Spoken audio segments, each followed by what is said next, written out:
Hello guys, welcome back to another tutorial. In this tutorial, we are going to learn how to change cover photo of Facebook without notification.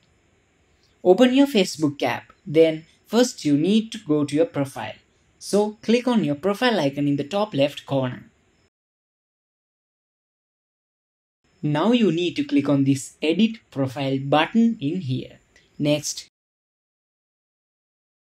tap on this edit icon and upload your cover photo.